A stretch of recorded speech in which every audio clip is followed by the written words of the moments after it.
New historicism को American writer Stephen ने अपनी इस बुक में पहली दफ़ा यूज़ किया था। न्यू हिस्टोरिसिज्म का मतलब है कि लिटरेचर को ना जब हमने पढ़ना है तो पढ़ने से पहले हमें बैकग्राउंड पता होना चाहिए, जो भी टेक्स्ट हम पढ़ रहे हैं। हिस्ट्री लिटरेचर की माइंड में रखनी होगी हमें। और कोई भी टेक्स्ट अगर हम पढ़ रहे हैं, अगर हमें उसका बैकग्राउंड नहीं पता होगा तो हम कैसे उस टेक्स्ट को समझ पाएंगे। तो टेक्स्ट का बैकग्राउंड का पता होना लाजमी है और तभी जाके आप उस टेक्स्ट को समझ पाएंगे। तो इस लेक्चर को ना समझाने के लिए मैं आपको मेरे एक मासूम दोस्त की कहानी सुनाता हूँ, जिसने लिटरेचर को समझने के लिए न्यू हिस्टोरिसिज्म की मदद ली। ये कहता है कि शेक्सपियर का प्ले किंग लियर मैं पढ़ रहा था। कुछ चीज़ें इस प्ले में ना जो थी वो मुझे समझ नहीं आ रही थी। मैंने क्या किया, इस प्ले को साइड पे रख दिया। इसके बाद मैंने कैंटरबरी टेल्स को पढ़ना शुरू किया। यहाँ पर भी कुछ चीज़ें कंफ्यूज कर रही थी। कुछ इंसिडेंट्स, कुछ वाक़यात थे जो मुझे समझ नहीं आ रहे थे। मेरा माइंड उनको एक्सेप्ट नहीं कर रहा था कि ऐसा भी होता है, ऐसे बिगड़े हुए लोग और कल्चर भी उस वक्त था। खैर, इसके बाद इस बुक को भी मैंने साइड पे रख दिया। एक दूसरी बुक उठा ली, शायद गलती से इस बुक को मैंने उठा लिया था, जो मुझे उठानी नहीं चाहिए थी। वो बुक, वो वर्क टी.एस. एलियट का था।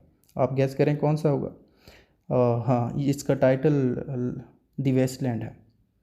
कुछ पेजेस कहता है मैंने पढ़े हैं, समझने की कोशिश की, मगर यहाँ पर मेरा माइंड सो चुका था, क्योंकि कुछ समझ नहीं आ रहा था, बल्कि बहुत कुछ इसमें समझ नहीं आ रहा था। अब ये कहता है कि मेरा दोस्त आ जाता है मुझे ये सारी चीज़ें समझाने के लिए। अब वो दोस्त कौन सा है और उस दोस्त का नाम क्या है। कहता है कि मैंने ना उस दोस्त का नाम न्यू हिस्टोरिसिज्म रखा। और मैं इसे कहता हूँ कि दोस्त, इन तीनों वर्क्स को समझने में ना मेरी मदद करो। न्यू हिस्टोरिसिज्म मेरा दोस्त जैसे ही ये सुनता है मेरी प्रॉब्लम्स को, मेरी मुश्किलात को ना, तो ये कहता है कि इन तीनों वर्क्स को ना पढ़ने से पहले क्या तुमने इन तीनों वर्क्स के हिस्टोरिकल एस्पेक्ट्स को, तारीख़ी पहलुओं को देखा था। मैंने कहा नहीं तो, मैं तो बस इन वर्क्स के ना टेक्स्ट को पढ़ना शुरू हो गया था बस, और सब कुछ ऊपर से जा रहा था। ये सुनने के बाद न्यू हिस्टोरिसिज्म कहता है मेरा दोस्त कि अब मैं जो कहने जा रहा हूँ ना, अगर उस पर तुमने अमल किया तो तुम्हें कभी भी किसी भी लिटरेरी टेक्स्ट को पढ़ने में मुश्किल नहीं आएगी। तो तुम बस टेक्स्ट पढ़ते जाओगे और समझ आती जाएगी अगर मेरी बातों को फॉलो किया। मैंने ये सुनते ही कहा कि जल्दी से मुझे ये राज बताओ, ये जो भी टेक्स्ट को पढ़ने के प्रिंसिपल हैं ना, सब बता दो। खैर, न्यू हिस्टोरिसिज्म कहता है कि जब भी किसी भी लिटरेरी वर्क को पढ़ना हो ना, तो सबसे पहले उस वर्क के कल्चरल, पॉलिटिकल, इकोनॉमिकल बैकग्राउंड को पढ़ो। फॉर एग्ज़ाम्पल, अगर तुम किंग लेयर पढ़ रहे थे ना, तो किंग लेयर को पढ़ने से पहले जिस ज़माने में, जिस एरा में, जिस दौर में ये वर्क लिखा था ना, उस दौर का, उस एरा का हिस्टोरिकल कॉन्टेक्स्ट पढ़ना था। उस एरा के टाइम एंड प्लेस को स्टडी करना था। उस दौर की पॉलिटिकल एंड सोशल सिचुएशन को पढ़ना था तुम्हें। तभी जाकर किंग लेयर में जो हो रहा था उसकी समझ आ जाती। किंग लेयर जब लिखा गया था, उस वक्त इंग्लैंड का पावर स्ट्रक्चर क्या था, किस तरह का रूलिंग सिस्टम था, किस तरह की गवर्नमेंट थी, हुकूमत थी। ये सब करने के बाद ना तुमको ना फिर क्या करना पड़ेगा, राइटर के बैकग्राउंड को पढ़ना होगा। और अगर राइटर के बैकग्राउंड को पढ़ लेते ना, तो तुम्हें पता चलता कि वो कौन से रीजंस थे जिनकी वजह से राइटर ने किंग लेयर लिखा। बहुत कुछ राइटर को पढ़ते वक्त पता चल जाता है। जैसे किंग लेयर के राइटर शेक्सपियर का एक बेटा हैमलेट था, तो क्या हैमलेट को शेक्सपियर ने अपने बेटे के नाम पर लिखा था।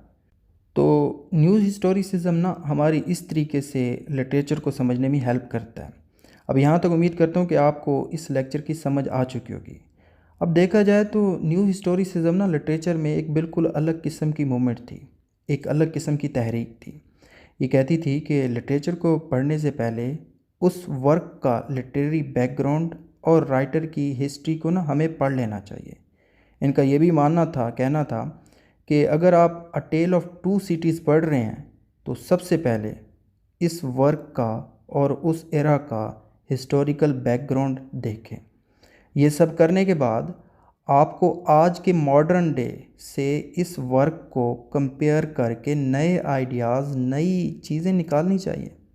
न्यू हिस्टोरिसिज्म का ये भी मानना था कि हमें किसी भी वर्क को पढ़ते वक्त अपने आज के कल्चर को सामने रखना चाहिए।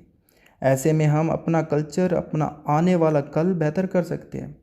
और इनका ये भी कहना था कि लिटरेचर तब अपनी प्योर फॉर्म यानी अपनी असली हालत में आता है जब राइटर लिखते वक्त अपनी सोसाइटी के फैक्ट्स लिखे, जब राइटर लिखते वक्त अपनी सोसाइटी के हकायक लिखे, रियलिटी लिखे, उस सोसाइटी की हिस्टोरिकल रियलिटी लिखे। और यही चीज़ें जब आने वाले वक्त को इन्फ्लुएंस करें, असरअंदाज हो, इन्फ्लुएंस करें, तो लिटरेचर यूनिवर्सल बन जाता है। जैसे कैंटरबरी टेल्स में जो सोसाइटी थी, वो सोसाइटी आज भी हम आसपास देख रहे हैं। न्यू हिस्टोरिसिज्म ये भी मानकर चलती है कि जो आज हो रहा है वो सब हमारे पास्ट की वजह से हुआ है। हम अपने आज को गुजरे हुए कल से बेहतर कर सकते हैं। ये सब तब होगा जब हम गुजरे हुए कल को पढ़ेंगे। तो उम्मीद करता हूँ न्यू हिस्टोरिसिज्म का ये इंट्रोडक्शन आपको पसंद आया तो लाइक कीजिएगा, सब्सक्राइब कीजिएगा, और आपको ये नरेशन कैसी लगी कमेंट में लाजमी बताइएगा। Thanks for watching this.